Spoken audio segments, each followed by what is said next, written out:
स्वायत्त महाराष्ट्र अभियानाच्या सर्व योद्ध्यांचं मी मनपूर्वक आभार व्यक्त करतो। कारण खरोखरच आज जर का ही परिस्थिती जर का भांडूप स्टेशनची आपण जर का पाहिली तर अतिशय गंभीर परिस्थिती निर्माण झालेली आहे। ह्याला कुणाचा तरी आश्रय आहे आणि या आश्रयाखातरच कारण आपणच निवडून दिलेले आज आपल्यावरतीच त्यांची मुजुरगिरी चाललेली आहे।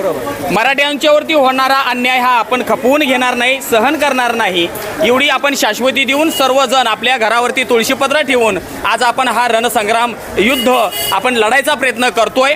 आणि म्हणूनच आजची जी परिस्थिती ही भयान अवस्था हा परकीय जो परप्रांतीय येऊन जो आमच्या मराठ्यांच्यावरती जो उरावरती आमच्या बसतोय आणि आमच्याच जर का पोटा पाण्याचा प्रश्न आमच्या या महाराष्ट्रामध्ये आमच्यावरती जर का येतोय तर आमच्या उद्याच्या भविष्यामधल्या आमच्या मुलाबाळांचा हा मोठा प्रश्न आहे। आणि ह्याच्यासाठी स्वायत्त महाराष्ट्रामधल्या सर्व माझ्या तमाम मराठी बांधवांचं मी मनपूर्वक आभार व्यक्त करतो। आणि त्यांच्या हातात पण त्याने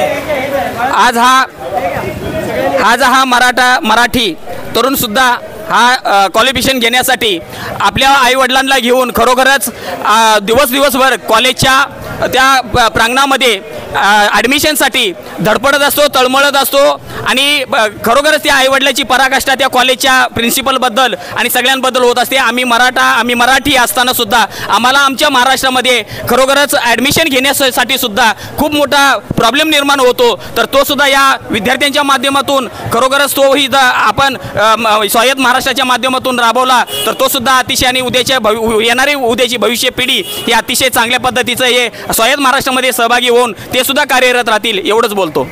नक्कीच तुम्ही एक चांगला विषय सांगितलाय की ह्या तरुणांचा जो ॲडमिशन आहे प्रवेश हा जो 3 करोड जे लोक आले आहेत ना महाराष्ट्रामध्ये त्यांच्या मुलांनी घेतलेला आहे।